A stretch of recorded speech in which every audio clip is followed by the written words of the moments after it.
Ei pessoal, nesse vídeo irei falar sobre o desenvolvimento embrionário a partir da segunda semana, onde ocorre a implantação e formação do disco bilaminar até a oitava semana do desenvolvimento embrionário.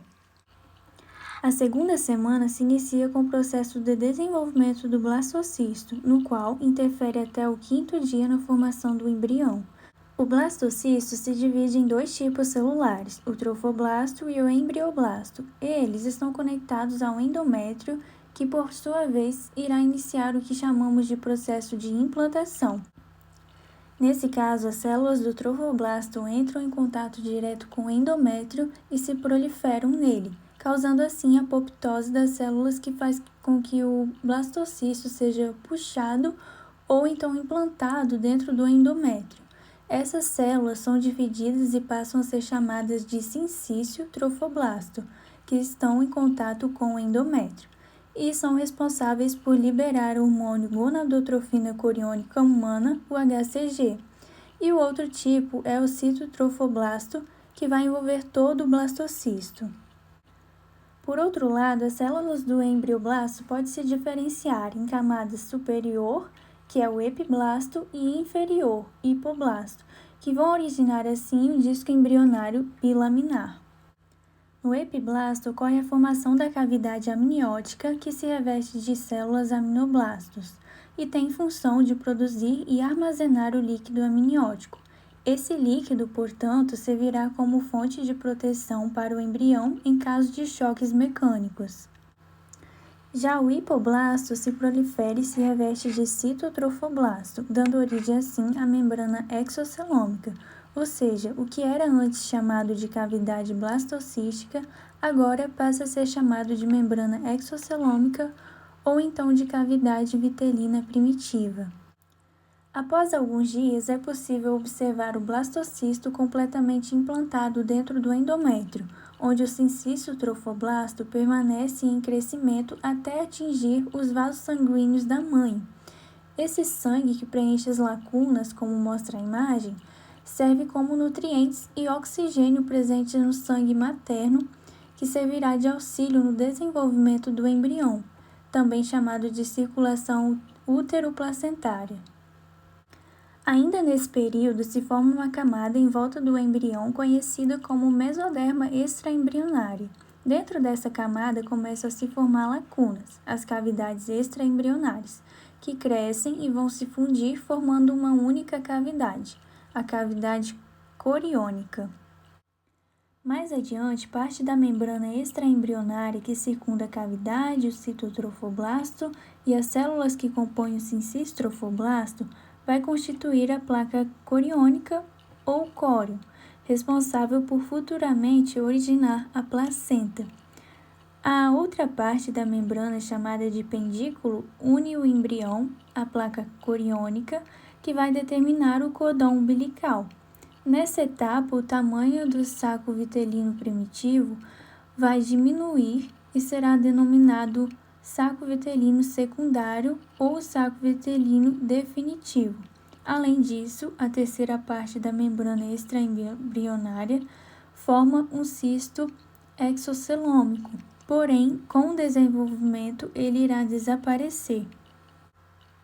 Ao final da segunda semana, no extremo do disco bilaminar, ocorre o aumento da espessura das células do hipoblasto, no qual se forma a placa pré-cordal, que indica o local onde a região cefálica será formada, e do seu lado oposto fica situada a região caudal. Assim, podemos dar início à terceira semana, que ocorre o processo de gastrulação. Ela passa do disco embrionário bilaminar e se torna um processo de disco embrionário trilaminar, em que forma as três camadas germinativas, a ectoderma, a mesoderma e a endoderma. Um fator importante na gastrulação é a morfogênese, pois é por meio dela que inúmeras proteínas morfogenéticas ósseas e outras moléculas são liberadas, o que torna essencial para a continuação do desenvolvimento. Sendo assim, após a morfogênese, é iniciado o processo da linha primitiva na superfície do epiblasto.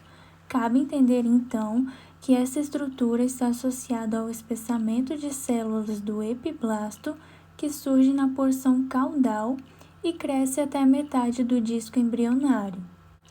A partir disso, pode ser observado que o endoderma e o mesoderma embrionários se formam em células do epiblasto, migram para o suco primitivo, na linha primitiva, e o que restou das células do epiblaston forma a ectoderme embrionária.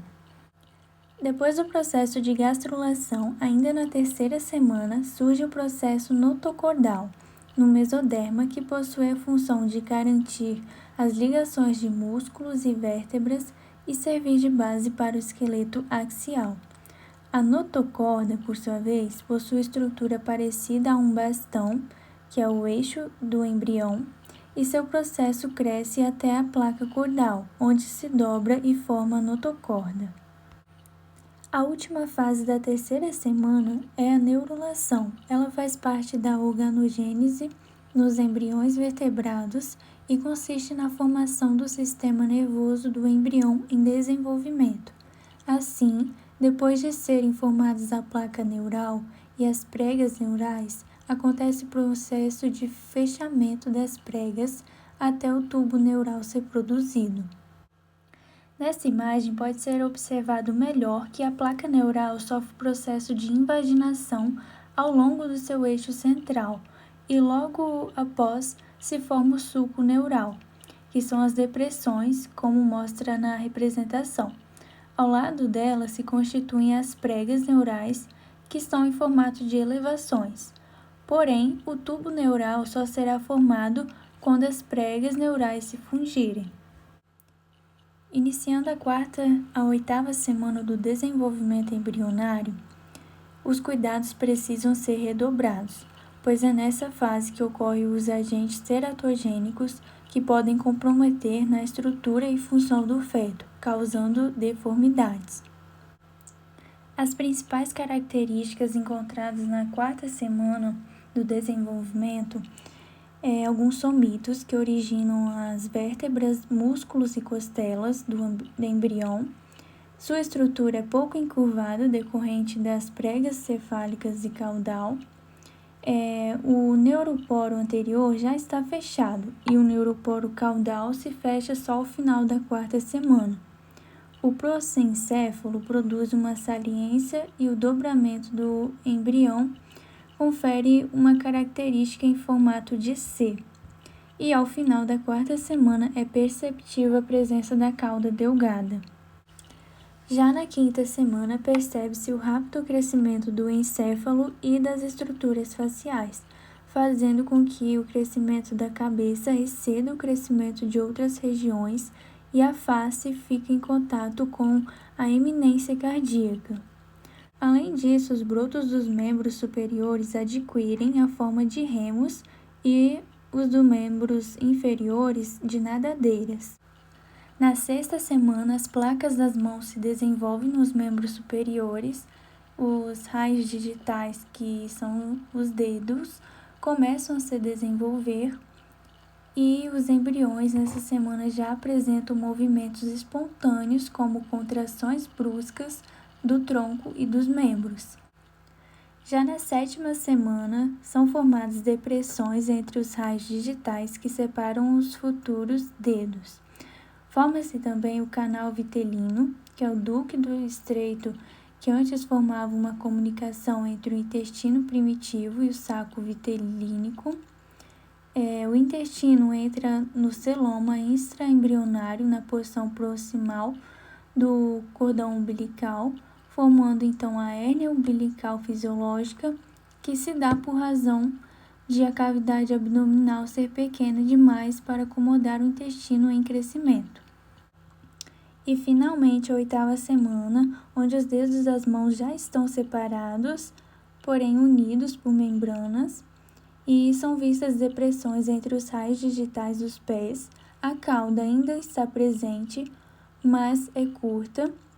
O complexo vascular do couro cabeludo também já foi formado. E ao final da oitava semana, todas as regiões dos membros estão aparentes. Os dedos se alongam e estão completamente separados.